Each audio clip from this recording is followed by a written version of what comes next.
ஒரு ட்ரெயின் அப்படின்னு சொன்ன உடனே அது எவ்வளவு வேகம் போகும், அதுல என்ன ஃபீச்சர்ஸ் இருக்கு, எவ்வளவு கம்ஃபர்டபுளா இருக்கும், சீட்டு கிடைக்குமா, இப்படிங்கிற விஷயத்தை எல்லாம் தான் நம்ம இது வரைக்கும் பார்த்துருப்போம். ஆனா ஒரு ட்ரெயின் எப்படி உருவாகுது அப்படிங்கிறத பார்த்துப்போமா அப்படின்னு கேட்டா பெரும்பாலும் பார்த்துருக்க மாட்டாங்க. இன்னைக்கு நாங்க உங்களுக்கு அதை தான் காட்ட போறோம். நம்ம இன்னைக்கு சென்னை ஐசிஎஃப்ல இருக்கோம். இங்க ஒரு ரயில் பெட்டி ஸ்கிராட்ச்ல இருந்து எப்படி உருவாகுது அப்படிங்கிறத முழுமையாக உங்களுக்கு காட்ட இருக்கிறோம். உங்களை போலவே நாங்களும் எக்ஸைட்டடா தான் இருக்கும். வாங்க போய் பார்க்கலாம்.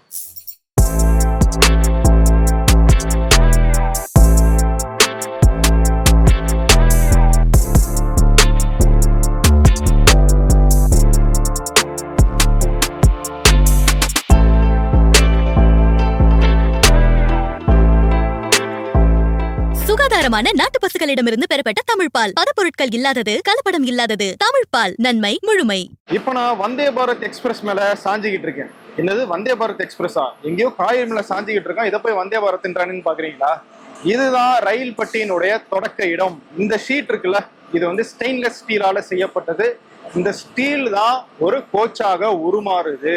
இது சாதாரண ஸ்டீல் கிடையாதுங்க. கிட்டத்தட்ட 3-4 mm வெயிட் இருக்குன்னு சொல்றாங்க.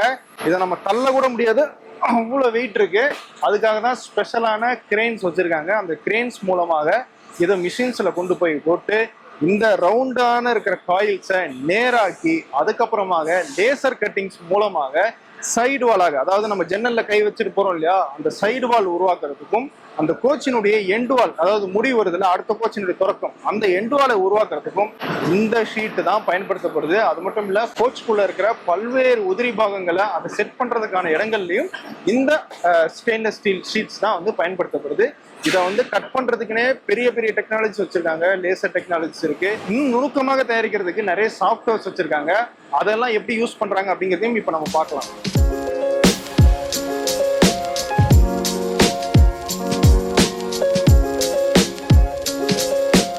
இப்ப நம்ம ஐசிஎஃப்னுடைய பருந்து பார்வையை பார்த்துக்கிட்டு இருக்கோம். மேல இருந்து பார்த்தா ஐசிஎஃப்னுடைய தொழிற்சாலை இப்படிதான் இருக்கும். நம்ம இப்ப இருக்கிறது வந்து ஓவர் ஹெட் கிரேன். இந்த கிரேன் மூலமாக தான் இங்க இருக்கிற கனமான பொருட்கள், இருக்கிற எல்லாமே ஆல்மோஸ்ட் கனமா தான் இருக்கு. இந்த பொருட்கள் எல்லாத்தையும் இந்த ஓவர் ஹெட் கிரேன் மூலமாக தான் தூக்கிட்டு அடுத்தடுத்த செக்ஷனுக்கு கொண்டு போறாங்க. அங்கிருந்து அந்த ப்ராசஸ் வந்து தொடருது. அடுத்தடுத்த செக்ஷனுக்கும், ஏன் அடுத்தடுத்த ஷெட்டுக்குமே கூட இந்த ஓவர் ஹெட் கிரேன் மூலமாக கொண்டு போறாங்க. ஸோ அந்த ஷீட் மெட்டல் சுருள்ல இருந்து ஸ்ட்ரைட் ஆக்கப்பட்டு கட் ஆகி வெளியே வந்துகிட்டு இருக்கிறத நம்ம இப்போ பார்க்குறோம். நம்ம ஐசிஎஃப் பார்க்க வந்துட்டு நிறைய இன்ஜினியரிங் ரிலேட்டடா பேசிட்டு இருக்கோமே அப்படின்னு உங்களுக்கு ஃபீல் ஆயிருக்கலாம். ஆனாலும் இதெல்லாம் நீங்க வெளியே பார்க்க முடியாது. இங்க இருக்கிற மிஷின்ஸ் எல்லாம் ரொம்ப ஸ்பெஷலைஸ்டு மிஷின்ஸ் அப்படிங்கிறதுனால தான் இதை நான் உங்களுக்கு காட்டுறேன். ஸோ நம்ம இப்போ உட்காந்துருக்கிறது வந்து கட் டு லைன் மிஷின் அப்படின்னு சொல்றாங்க. இது எதுக்குன்னா, நம்ம சொன்ன அந்த அலுமினியம் ஷீட்ஸ் இருக்கு இல்லையா, அதை வந்து ஸ்ட்ரைட்டனிங் பண்ணி வரும்போது என்ன லெவல்ல கட் பண்ணணும், எவ்வளவு மீட்டர்ல கட் பண்ணணும், எத்தனை ஷீட்ஸ் வேணும் அப்படின்னு சொல்லி இந்த மிஷின் மூலமாக தான் ப்ரோக்ராம் பண்றாங்க. அந்த மிஷின் ஆட்டோமேட்டிக்கா அந்த ஷீட்டை எடுத்து கட் பண்ணி கொடுக்குது. ஸோ இங்க நீங்க பாத்தீங்கன்னா 2052 அப்படிங்கிற அந்த லென்த்ல எங்களுக்கு இந்த ஷீட் வேணும் அப்படின்னு சொல்லி அந்த மிஷின்லேயே இவங்க ஃபீட் பண்ணியிருக்காங்க. அதே மாதிரி 50 ஷீட் வேணும் அப்படின்னு அதுக்கு ஒரு டார்கெட் கொடுத்துருக்காங்க. இப்போ வரைக்கும் 44 ஷீட் வந்து கட் ஆகியிருக்கு. தொடர்ந்து அந்த ஷீட்ஸ் வந்துகிட்டே இருக்கு. ஸோ இப்படிதான் இன்ஜினியரிங் மூலமாகவும் ஆட்டோமேஷன் மூலமாகவும் ஐசிஎஃப்ல நிறைய வேலைகளை மிச்சப்படுத்தியிருக்காரு.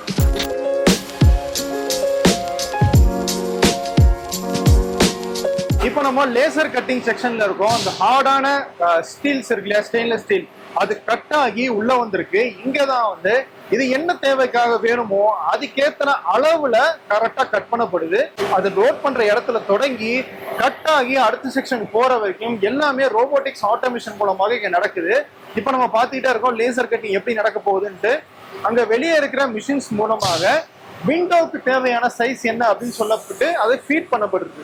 அந்த ஃபீட் பண்ணப்பட்ட அந்த சைஸுக்கு ஏத்த மாதிரி இங்க இந்த லேசர் மிஷின் அந்த கட்டை பண்ணுது. அந்த கட்டுக்கு பிறகு அடுத்த செக்ஷனுக்கு அந்த விண்டோ ஏரியா போயிருக்கு.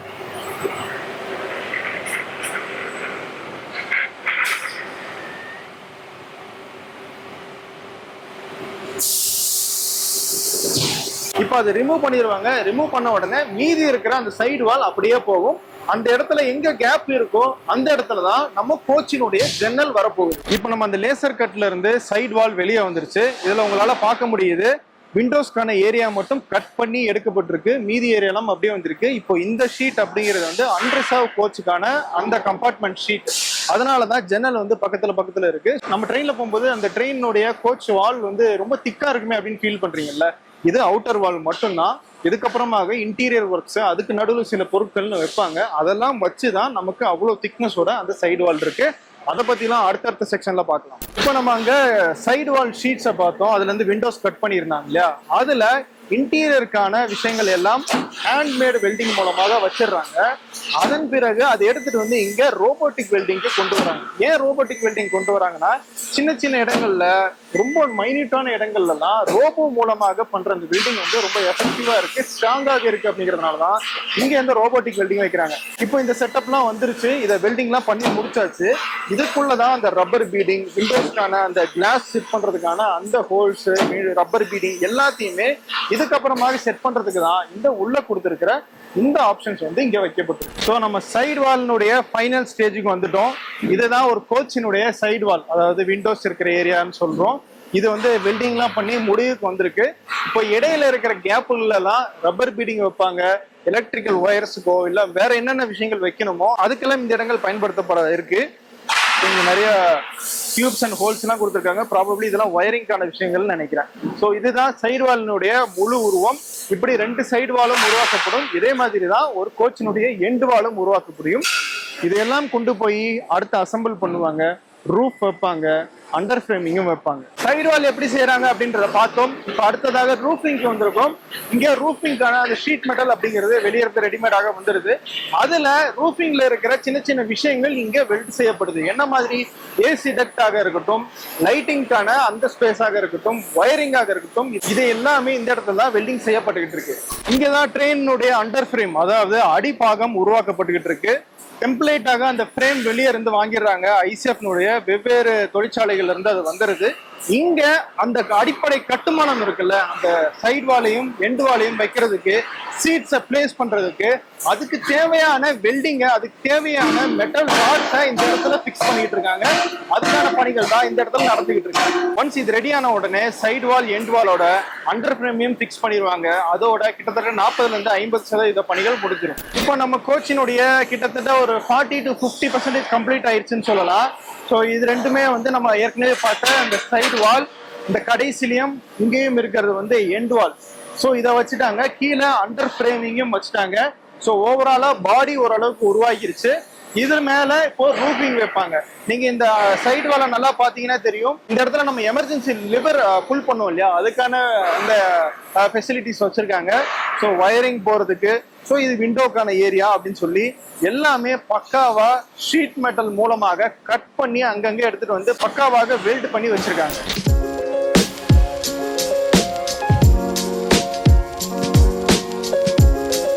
இப்போ நம்ம ஐசிஎஃப்னுடைய ஸ்ப்ரிங் ஷாப்ல இருக்கும். ஸ்ப்ரிங்னா என்னன்னா, சஸ்பென்ஷனுக்கு ஒரு ஸ்ப்ரிங் பயன்படுத்துவாங்க இல்லையா, அந்த ஸ்ப்ரிங்கை தயாரிக்கிற ஒரு இடம் தான் இது.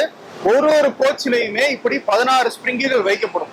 இந்த ஸ்ப்ரிங் தயாரிக்கிறது அப்படிங்கிறது அவ்வளவு ஈஸியான ப்ராசஸ் கிடையாது, ரொம்ப கடினமான ப்ராசஸ். இந்த இடமே அவ்வளவு ஹீட்டா இருக்கு. இந்த ஹீட்டுக்கு மத்தியில கடினமான உழைப்பை நம்மளுடைய ஐசிஎஃப் ஊழியர்கள் கொடுத்துக்கிட்டு இருக்காங்க. இப்ப நீங்க பாத்துட்டு இருக்கீங்க இல்லையா, இந்த ராடு தான் வந்து ஸ்ப்ரிங்காக மாறப்போகுது. இந்த ஒரு ராடினுடைய வெயிட்டே கிட்டத்தட்ட 40 கிலோ. இதை நம்மளால தூக்கவே முடியல, அவ்வளவு கனமாக இருக்கு. ஸோ இந்த ராடு இங்க தொடங்கி அடுத்தடுத்த ஆட்டோமேட்டட் ப்ராசஸ்ல ஒவ்வொரு ஸ்டெப்பா போய் எப்படி ஸ்ப்ரிங் ஆகுது அப்படிங்கறத நான் உங்களுக்கு இப்ப காட்டுறேன். முதல்ல இப்ப நம்ம பாத்துக்கிட்டு இருக்கோம், இங்க ஒரு ஊழியர் அந்த ராடை எடுத்து அந்த கன்வேயர் பெல்ட்ல வைக்கிறதுக்கான அந்த ப்ராசஸை மேற்கொள்றாரு. இந்த கன்வேயர் பெல்ட்ல இந்த ராடு வந்து விழுந்த உடனே அங்க இருந்து அடுத்ததாக நேரா பர்னேஸ், அதாவது நம்ம தமிழ்ல சொல்லணும்னா ஒரு கொதிகலனுக்குள்ள போகுது. இந்த கொதிகலனுக்குள்ள என்ன நடக்குது அப்படின்னா, இப்ப இந்த ராடு வந்து இருக்கு, இதை வந்து ஒரு ஸ்ப்ரிங்காக மாத்தணும்னா அதுக்கு ஒரு நெகிழ்வு தன்மை வேணும். அந்த நெகிழ்வு தன்மை வேணும்னா அதை ஹீட் பண்ணணும். சாதாரண ஹீட் இல்லைங்க, கிட்டத்தட்ட 1000 டிகிரி செல்சியஸுக்கு மேல இதை ஹீட் பண்றாங்க. அப்படி ஹீட் பண்ணதுக்கு பிறகு உடனடியாக அந்த கம்பியை வளைக்கிறாங்க.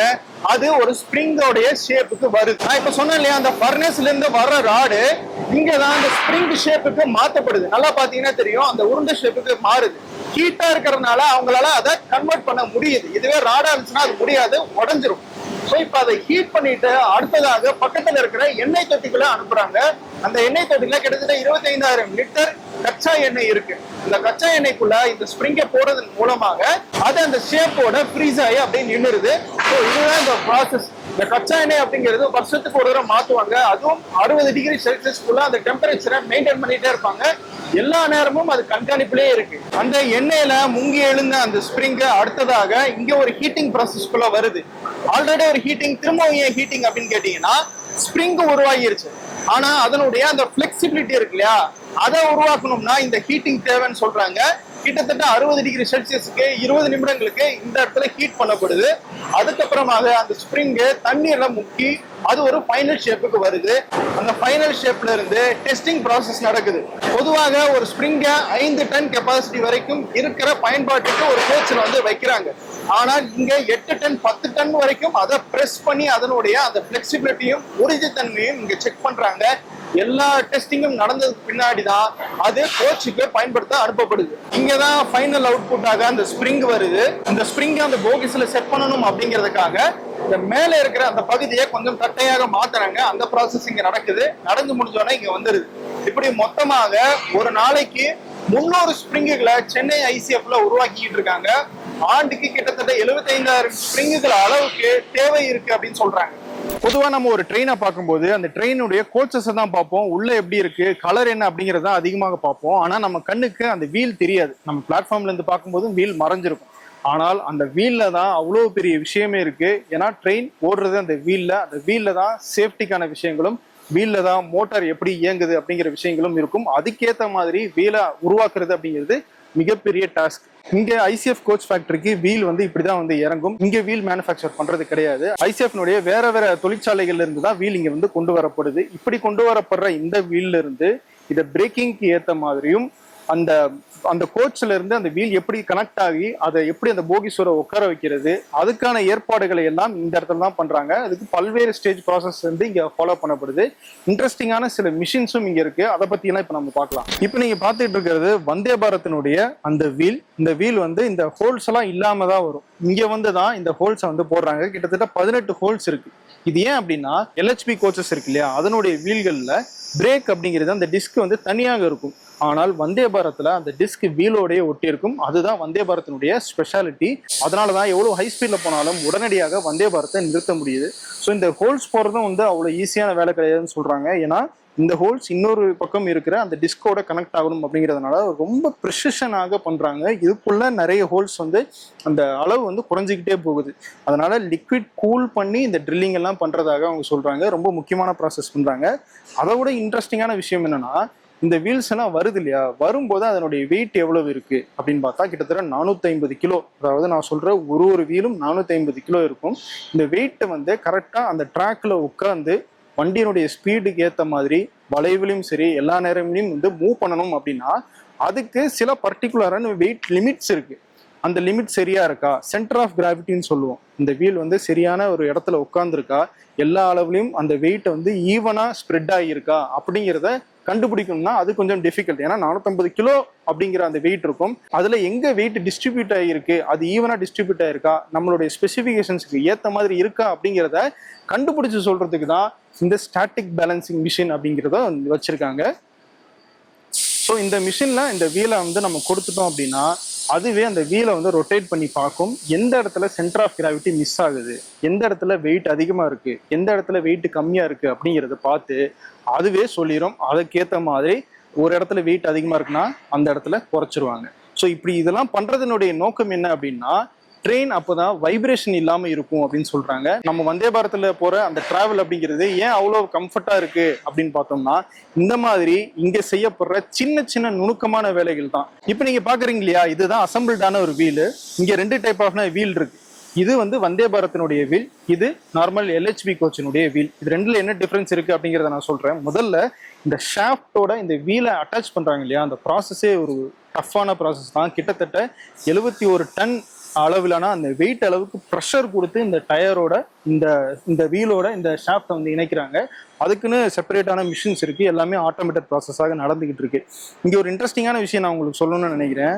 வீல்ஸை பத்தி நமக்கு நிறைய விஷயங்கள் தெரிஞ்சிருக்கலாம், ஆனா அதுல இருக்கிற சின்ன சின்ன டீடைல்ஸ் தான் ரொம்ப முக்கியம் அப்படிங்கிறது இப்ப நம்ம சொல்ற போற விஷயத்தை பார்த்தா உங்களுக்கு புரியும். இங்க வந்து சின்ன சின்ன வரிகளாக தெரியுது. பாத்தீங்கன்னா உங்களுக்கு தெரியும், இந்த வரிகள் எதுக்கு கொடுத்துருக்காங்க அப்படின்னா, எல்லா ட்ராக்ஸும் நேரா இருக்கிறது கிடையாது. சில நேரங்கள்ல வளைஞ்சு போகும் இல்லையா? அப்படி வளையும் போது வீல்ஸுக்கு கிரிப் கிடைக்கணும் அப்படிங்கிறது காரணத்துக்காக தான் இந்த வரிகளை மைன்யூட்டாக இந்த வீல்ஸ்ல வந்து கொண்டு வந்திருக்காங்க. மிஷின்ஸ் மூலமாக எல்லாத்தையும் கனெக்ட் பண்ணி பார்த்தீங்கன்னா ஈக்குவலான ஸ்பேசஸ்ல வந்து இது இருக்கும். நமக்கு வந்து பைக் டயர், கார் டயர்லாம் வந்து தேயும். ட்ரெயின் டயர் தேயுமா? ட்ரெயினுடைய வீல் தேயுமான்னு கேட்டா அதுவும் தேயும்னு சொல்றாங்க. இங்க இருக்கலே ஒரு அளவு, இதை வந்து கண்டமிங் லிமிட்னு சொல்றாங்க. இந்த லிமிட் வரைக்கும் ட்ரெயினுடைய அந்த வீல் வந்து தேயும் சொல்றாங்க. கிட்டத்தட்ட 2 லட்சம் கிலோமீட்டர் வரைக்கும் இந்த வீலை பயன்படுத்தலாம். அதுக்குள்ள இது வரைக்கும் தேய்மானம் வந்துடும். அந்த லிமிட் வராம அதுக்கு முன்னாடியே அந்த வீலை மாத்திருவாங்கன்னு சொல்றாங்க. இப்போ நான் சொன்ன மாதிரி LHP கோச்சினுடைய வீல்ஸுக்கும் வந்தே பாரத்தினுடைய வீல்ஸுக்கும் இருக்கிற டிஃபரன்ஸ் இப்போ நான் சொல்ல போறேன். ஸோ இங்க இருக்கு பாத்தீங்க இல்லையா, இதுதான் LHP வீல்ஸினுடைய அந்த பிரேக்கிங்கான அந்த டிஸ்க். இது வீலுக்கு வெளியே இருக்கு. ஆனால் வந்தே பாரத்தில் அந்த டிஸ்க் வந்து வீலுக்கு உள்ளே இருக்கு. ஸோ பிரேக் வந்து இப்படி இந்த வீலை நிறுத்துறதுனால இன்னும் அக்யூரேட்டாக இந்த வீலால் நிறுத்த முடியுது. அதுதான் வந்தே பாரத் ஹை ஸ்பீடில் போனாலும் டக்குன்னு நிற்குதுன்னு சொல்றாங்க இல்லையா, அதுக்கான காரணம். LHP கோச்சிலும் அது எஃபெக்டிவாக இருக்கு. இதுக்கு முன்னாடி 1 கிலோமீட்டருக்கு முன்னாடி ஒரு பிரேக் அப்ளை பண்ணீங்கன்னா தான் அந்த ட்ரெயின் போய் நிற்கும், அதாவது எமர்ஜென்சி பிரேக்கிங்ல. ஆனால் LHP கோச்சிங்ல தான் அது வந்து மாற்றப்பட்டுச்சு. 500 மீட்டர் அளவுக்கு அது குறைக்கப்பட்டுச்சு. வந்தே பாரத் இன்னும் அது குறைச்சிருக்கு. இப்போ நீங்க பார்த்துட்டு இருக்கிற இந்த வந்தே பாரத் வீல்ல இங்க ஒரு சிஸ்டம் இருக்குல்ல, இதுக்கு மேலதான் வண்டியினுடைய மோட்டார் வைக்கிறாங்க. ஏன் வந்தே பாரத்ல மட்டும் மோட்டார் எல்லா வீல்லையும் இருக்கு அப்படின்னா, வந்தே பாரத் மட்டும்தான் தனி இன்ஜின் கிடையாது. எல்லா கோச்சஸுமே வந்து அதுல மோட்டார் மூலமாக முன்னாடி போய்கிட்டே இருக்கும். ஒரு பெரிய இன்ஜின்ல இருந்து 20 கோச் இழுக்கிறதுக்கும் எல்லா இன்ஜினும் எல்லா வீலும் தானே சுத்திக்கிறதுக்கும் இருக்கிற டிஃபரன்ஸ் இருக்குல்ல, அதான் வந்தே பாரத்ல. ஸோ இந்த சிஸ்டம் வந்தே பாரத்லயும் இருக்கும். நம்ம நார்மல் எலக்ட்ரிக் ட்ரெயின்ஸ் போகுது இல்லையா, அதுலயுமே இந்த மாதிரி மோட்டார்ஸ் வைக்கிறதுக்கான ஒரு ஷாஃப்ட் வந்து அந்த இடத்துல கொடுத்துருக்காங்க.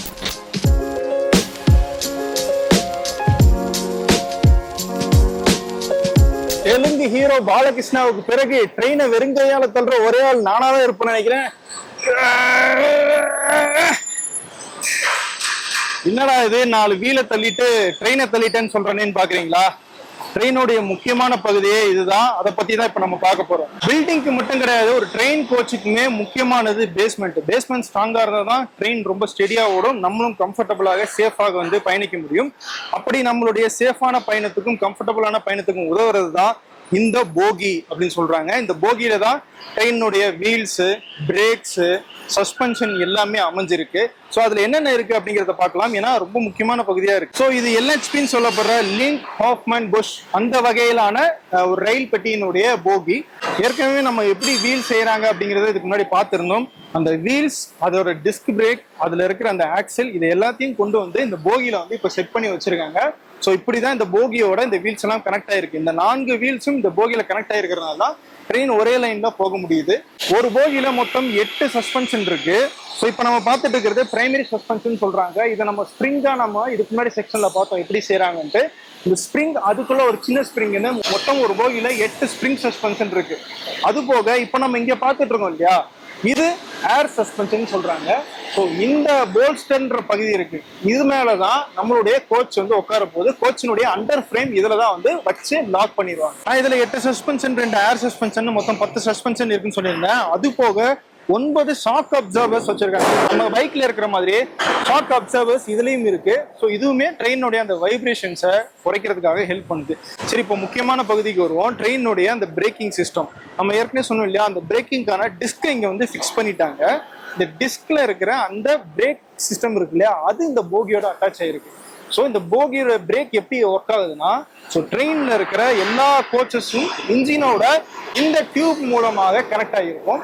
ஸோ அங்க இன்ஜின்ல பிரேக் பண்ணாங்கன்னா ஏர் ப்ரெஷர் மூலமாக எல்லா கோச்சஸ்லயுமே பிரேக் அப்ளை ஆகும். அந்த ப்ரெஷர் மூலமாக இந்த டியூப் வழியாக காற்று வந்து இந்த பிரேக்கிங் பெடல்ஸ் வந்து இந்த டிஸ்கை பிடிக்கும். டிஸ்கை பிடிக்கிறதுனால ட்ரெயினுடைய அந்த கோச் ஸ்லோ ஆகும். ஸோ இதுதான் இதுல இருக்கிற பிரேக்கிங் சிஸ்டத்தினுடைய பாயிண்ட். இதுல இன்னொரு முக்கியமான விஷயம் என்னன்னா, கீழே இருக்கு பாத்தீங்களா பிளாக் கலர்ல ஒரு ராடு. ஸோ இந்த ராடு தான் ஆன்டி ரோல் பார்ன்னு சொல்லுவாங்க. ஸோ இது எதுக்கு யூஸ் ஆகுது அப்படின்னா, கோச் வந்து இந்த போகி மேல உட்காந்துருக்கு. இந்த போகியும் கோச்சும் ஒன்னா போய்கிட்டு இருக்கும்போது திடீர்னு கர்வ்ஸ் வரும். அந்த மாதிரியான கர்வ்ஸ் எல்லாம் நம்ம ஜென்ரலா கார் ஓட்டும் போதே கார் ஒரு பக்கமாக இப்படி வளையும் இல்லையா, அதே மாதிரி கோச்சஸும் வளையறதுக்கான வாய்ப்பு இருக்கு. அப்படி வளைஞ்சதுன்னா அந்த பேலன்ஸ் மிஸ் ஆகும் அப்படிங்கிறதுக்காக தான் இந்த ஆன்டி ரோல் பார் ஒரு சைடு அதிகமாக திரும்பினாலோ இல்ல மேல கீழே மாறினாலோ இன்னொரு சைடு ஆட்டோமேட்டிக்கா வெயிட் கொடுத்து அதை புல் பண்ணி அட்ஜஸ்ட் பண்ணிடும். ஸோ இப்படிதான் நம்ம என்ன மாதிரியான வளைவு வந்தாலும் நம்மளுடைய கோச் மட்டும் அப்படியே நேராகவே போற மாதிரியே நமக்கு ஃபீல் ஆகுது. ஸோ அதுக்கான பாதுகாப்பு அம்சமும் இந்த ஆன்டி ரோல் பார் மூலமாக கொடுத்துருக்காங்க. சப்போஸ் ஒரு அன்பார்ச்சுனேட் சுச்சுவேஷன்ல கோச்சுக்குள்ள ஷார்ட் சர்க்யூட் ஆயிடுச்சுன்னா அந்த கரண்ட்டை வந்து எர்த்து கொண்டு வரதுக்கான ஃபெசிலிட்டிஸும் இந்த போகியில கொடுத்துருக்காங்க. இப்போ இந்த சிஸ்டம் இருக்கு இல்லையா, அந்த டியூப் வழியாக தான் வீல் மூலமாக எர்த்துக்கு அந்த கரண்ட் பாஸ் பண்ணப்படுது. அதனால உள்ள ஷார்ட் சர்க்யூட் ஆனாலும் எந்தவித பாதிப்பும் ஏற்படாத அளவுக்கு இவங்க சீல் பண்ணி வச்சிடறாங்க. பெண்களால என்னதான் முடியாது, எல்லாமே முடியும் அப்படிங்கிறத ஐசிஎஃப்ல இருக்கிற பெண் ஊழியர்கள் நிரூபிச்சிட்டு இருக்காங்க. இந்த ஐசிஎஃப் தொழிற்சாலையில மட்டும் கிட்டத்தட்ட 442 பெண்கள் டெக்னிக்கல் பிரிவுல வேலை பார்த்துட்டு இருக்கிறதாக சொல்றாங்க. ரொம்பவே ஆச்சரியமா இருக்கு. ஏன் ஆச்சரியமா இருக்கு அப்படின்னா, பொதுவா பெண்கள் சாஃப்டான ஜாப்ஸ்ல தான் அதிகமாக ப்ரிஃபர் பண்ணுவாங்க. டீச்சரா போவாங்க, ஐடி ஜாப்ஸ் போவாங்க, இல்ல நிர்வாக அதிகாரிகளாக போவாங்க. ஆனா இங்க இருக்கிற வேலைகள் எல்லாமே மிகவும் கடினமானது, கடுமையான உடல் உழைப்பை வாங்குறதா இருக்கு. அந்த மாதிரி வேலைகளுக்கு RRB எக்ஸாம்ஸ் எழுதி விருப்பப்பட்டு நிறைய பெண்கள் வருது. கண்டிப்பா ஆச்சரியமான விஷயமா இருக்கு, பாராட்டப்பட வேண்டிய விஷயமாகவும் இருக்கு. ஒட்டுமொத்தமா பார்த்தோம்னா நம்மளுடைய ரயில் பயணம் சேஃபா இருக்கிறதுக்கு ஆண்களுக்கு நிகராக இங்க பெண்களுமே அவங்களுடைய உழைப்பை கொடுத்துக்கிட்டு இருக்காங்க. என்னடா கத்திட்டு வரான்னு பாக்குறீங்களா? இவ்வளவு சத்தமா இருக்குல்ல, இதுக்கு மத்தியில அந்த ஊழியர்கள் எல்லாம் கம்யூனிகேட் பண்ணிக்கிறதுக்கு இந்த சவுண்டை தான் யூஸ் பண்றாங்க. இது ஒரு இன்ட்ரெஸ்டிங் ஃபேக்டரா இருந்துச்சு, அதனாலதான் இதை சொன்னேன்.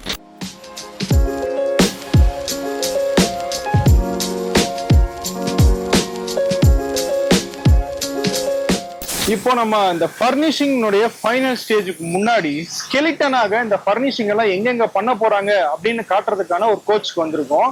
இங்க பாத்தீங்கன்னா நமக்கு தெரியும், நம்மளுடைய ஸ்லீப்பர் பெட்ஸ் இப்படிதான் இருக்கும். அதுக்கான பார்ட்டிஷனை கொடுத்துருக்காங்க. எவ்வளவு பிரெத் கொடுக்கணும், எவ்வளவு ஹைட் கொடுக்கணும், எவ்வளவு வித்து கொடுக்கணும், எல்லாமே வந்து இந்த இடத்துல போட்டுப்பட்டிருக்கு. ஸ்டீல் மூலமாக பில்லர் வச்சு இந்த இடத்துல பார்ட்டிஷனை ஏற்படுத்தியிருக்காங்க. ஸோ சீட் சப்போர்ட்டும் இங்க கொடுத்துருக்காங்க. ஸோ இதுக்கு மேலதான் அந்த சீட்ஸை வந்து பிக்ஸ் பண்ண போறாங்க. இடத்த பாத்தீங்களா எவ்வளவு பெருசா இருக்கு. நமக்கு சீட்ஸ் இருக்கிறதுனால ரொம்ப பெருசா தெரிய மாட்டேங்குது, ஆனா எதுவுமே இல்லாத போது நல்ல பெருசா தெரியுது. அதே மாதிரி இந்த சைடு பாத்தீங்கன்னா சைடு வால்ஸ் நம்ம மேனுஃபேக்சரிங் ஸ்டார்ட் பண்ணதுல இருந்து பார்த்துட்டு இருக்கோம். ஸ்டீல்ல ஆனது, அதுல இந்த எலக்ட்ரிக்கல் ஒயர்ஸ்க்கான ப்ரொவிஷன்ஸ் எல்லாம் கொடுத்துருக்காங்க. இங்க ஸ்விட்ச் போர்ட்ஸ் எல்லாம் வரும், இந்த மாதிரியான ஃபெசிலிட்டிஸ் எல்லாம் கொடுக்கப்பட்டிருக்கு. இதுக்கு மேல நமக்கு கொடுக்கறது வந்து ஆல்கோபாண்ட் அப்படிங்கிற ஒரு மெட்டீரியல் மூலமாக இதை வந்து ஷீல்டு பண்ணிடுவாங்க. அதனால நம்மளால இந்த ஸ்டீலை ஃபீல் பண்ண முடியாது, அந்த ஆல்கோபாண்ட் அப்படிங்கிற அந்த மெட்டீரியலை தான் ஃபீல் பண்ண முடியும். அதே மாதிரி மேல பாத்தீங்கன்னா ஃபுல்லா ஒயரிங்கான அந்த டக்ட் எல்லாமே கொடுத்துருக்காங்க. ஸோ எங்கெங்க லைட் வரணும், எங்கெங்க ஃபேன் வரணும், அதுக்கான ஸ்பேசஸ் எல்லாம் ஃபுல்லா அந்த ஸ்டீலுக்குள்ளேயே வந்து கொடுத்துருக்காங்க. அங்கெல்லாம் வந்து ஒயரிங் ஒர்க் எல்லாம் ஃபுல்லா நடந்திருக்கு. ஸோ இதுக்கப்புறமா தான் அடுத்த செக்ஷன்ல இந்த இடத்துல எல்லாம் ரெடிமேடாக கொண்டு வரப்பட்ட லைட்டிங்ஸு, ஃபேன்ஸு, சீட்ஸு எல்லாமே ஃபிக்ஸ் பண்ண போறாங்க. அதே மாதிரி இங்க நம்ம பார்த்தோம்னா டாய்லெட்ஸ்க்கான அந்த ப்ரொவிஷன் இருக்கு. இந்த இடத்துல ஹோல் இருக்க பார்க்க முடியல. இந்த இடத்துல தான் வந்து இந்த லேட்ரின் வர இருக்கு. அந்த லேட்ரினுக்கும் அங்க வாஷ் பேஷனுக்குமான டேங்க் வந்து இங்க மேல ஃபிக்ஸ் பண்ணியிருக்காங்க. ஸோ இதுல தண்ணி லோட் ஆகி இங்க இருந்து தண்ணி சப்ளை இப்படி வரப்போகுது. இன்னொரு முக்கியமான விஷயம், நம்ம இந்த ஷெல்ல எல்லாத்துலயுமே பார்க்கும்போது மேல சீலிங்ல தெர்மல் இன்சுலேஷன் பண்ணியிருக்காங்க. இது எதுக்குன்னா மேல இருந்து வெளியே அதாவது சீலிங்ல இருந்து கீழே ஹீட்டை வந்து குறைக்கிறதுக்காக இந்த தெர்மல் இன்சுலேஷன் கொடுத்துருக்காங்க. அதுக்கு பிறகு நமக்கு வந்து ஏசியோ இல்லை மற்ற வென்டிலேஷனோ இதுல இருந்து ஒர்க் ஆகுது. அடுத்ததான் நம்ம இப்போ ஃபர்னிஷிங் செக்ஷனுக்கு வந்திருக்கோம். அதாவது நம்மளுடைய சீட்ஸு, லைட்ஸு, ஒயரிங், இந்த வைக்கிறதுக்கான லக்கேஜ் வைக்கிறதுக்கான ஏரியா, இது எல்லாத்தையுமே ஃபிட் பண்ற ஒரு செக்ஷனுக்கு வந்திருக்கோம். ஸோ இங்கே தான் இப்போ நம்ம பார்த்துட்டு இருக்கோம். சீட்ஸ் எல்லாம் ஃபிக்ஸ் பண்ணிருக்காங்க. ஸோ சீட்ஸை பொறுத்த வரைக்கும் நமக்கு ரெடிமேடாக வெளியே இருந்து வருது. பயங்கர வெயிட்டா இருக்கு. ஸோ இந்த சீட்ஸை பார்த்தீங்க அப்படின்னா இந்த இடத்துல இப்படி ஃபிக்ஸ் பண்றதுக்காக அந்த சீட் வச்சிருக்காங்க. ஸோ இதுல இந்த இடத்துல இப்படி ஃபிட் பண்ண போறாங்க.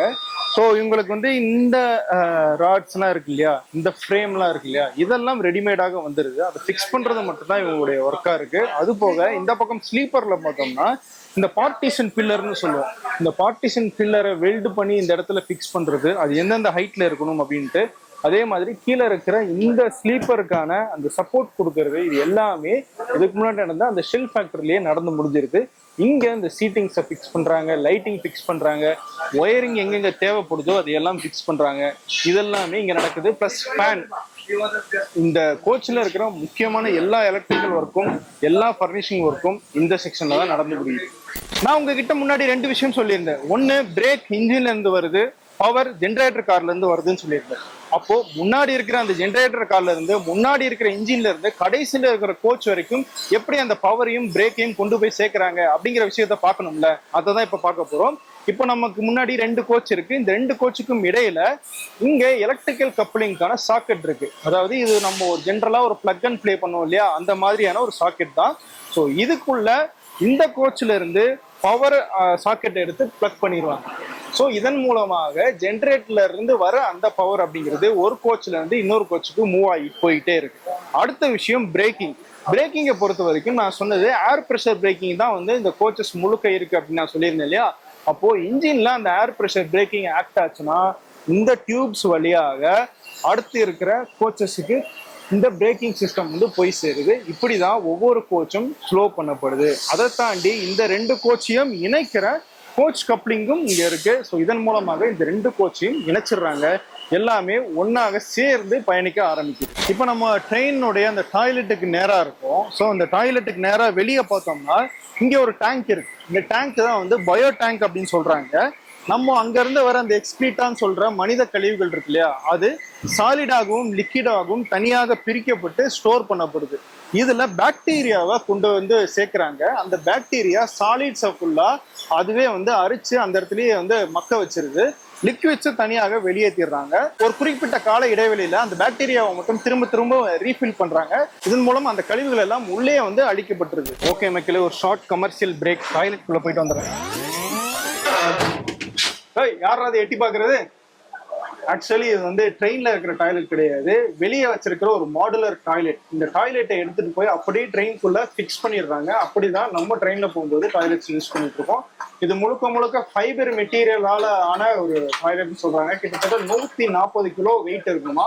ஸோ இதுக்குள்ள வந்து பாத்தீங்கன்னா நம்ம வெஸ்டர்ன் டாய்லெட்கான அந்த க்ளாசெட் வைக்கிறதுக்கான ஃபெசிலிட்டிஸ்லாம் இருக்கு. ப்ளஸ் வாஷ் பேசின் இருக்கு.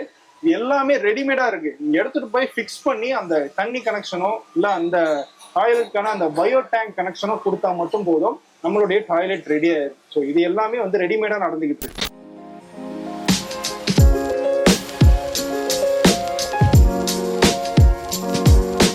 இப்போ நம்ம ட்ரெயின்ல இருக்கிற அந்த எமர்ஜென்சி பிரேக்கிங் எப்படி ஒர்க் ஆகுது அப்படிங்கிறத பார்க்க போறோம். ஏன்னா நமக்கு பொதுவாக தெரியும் அது இழுத்தா ட்ரெயின் நிற்கும் அப்படிங்கிறது தெரியும்.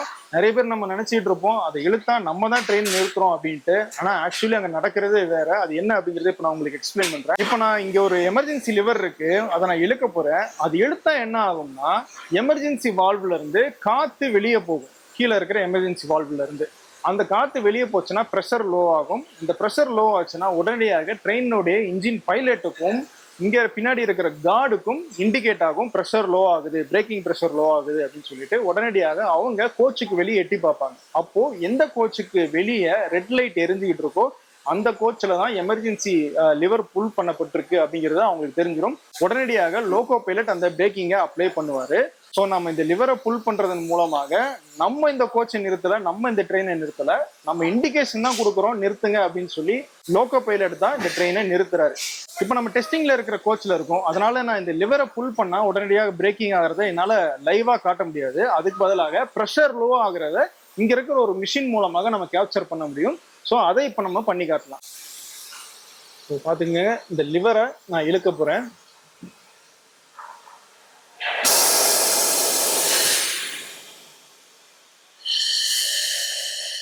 இப்போ ப்ரெஷர் கம்மியாகிறத ஏர் வெளியே போகிறது உங்களால் சவுண்ட் மூலமாக கேட்க முடியுது. அதே நேரம் அந்த ப்ரெஷர் காஜிலுமே உங்களுக்கு தெரியும் ப்ரெஷர் லோ ஆகிறது. உடனடியாக இது லோகோ பைலட்டுக்கு தெரிஞ்சு அவர் இந்த ட்ரெயினை நிறுத்திடுவார். ஆனால் இந்த சவுண்டு நிற்கணும், இந்த ஏர் ரிலீஸ் ஆகிறது நிற்கணும் அப்படின்னா இந்த கீ மூலமாக தான் அதை வந்து சரி பண்ணுவாங்க. இந்த கீயை வந்து நம்ம பக்கத்தில் இருக்கிற ஸ்லாட்ல போட்டு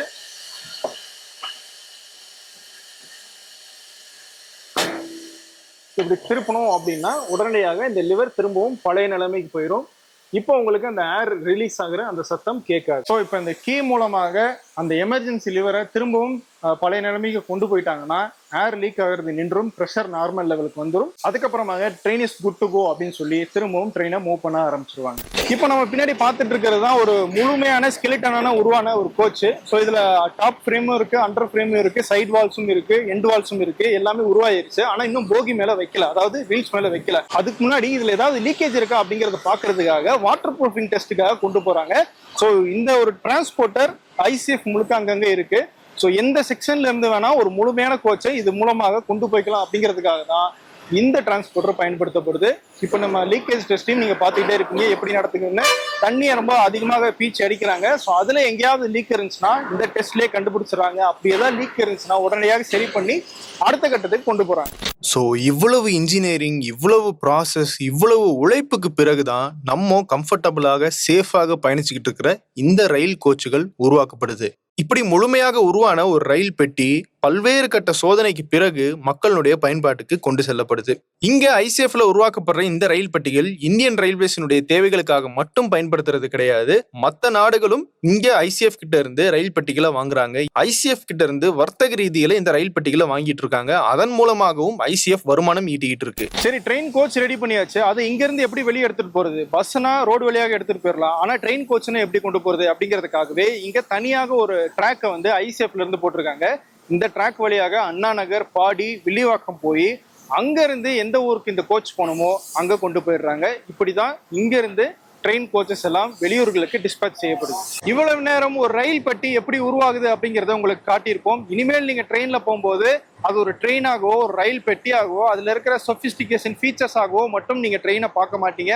இதுக்கப்புறம் அதுல இருக்கிற இன்ஜினியரிங் என்ன அப்படிங்கிற பார்வையை உங்களுக்கு நாங்க கொடுத்துருப்போம் அப்படிங்கிற நம்புறோம். அது மட்டும் இல்ல, ஐசிஎஃப்ல 8000க்கும் மேற்பட்ட ஊழியர்கள் நம்மளுடைய பயணத்தை ஸ்மூத்தாகவும் கம்ஃபர்டபுளாகவும் சேஃபாகவும் வைக்கிறதுக்காக கடுமையாக உழைச்சிக்கிட்டு இருக்காங்க. அவங்களுக்கு நம்மளுடைய நன்றியையும் பாராட்டையும் தெரிவிச்சுக்கிட்டு விடைபெறலாம். நன்றி.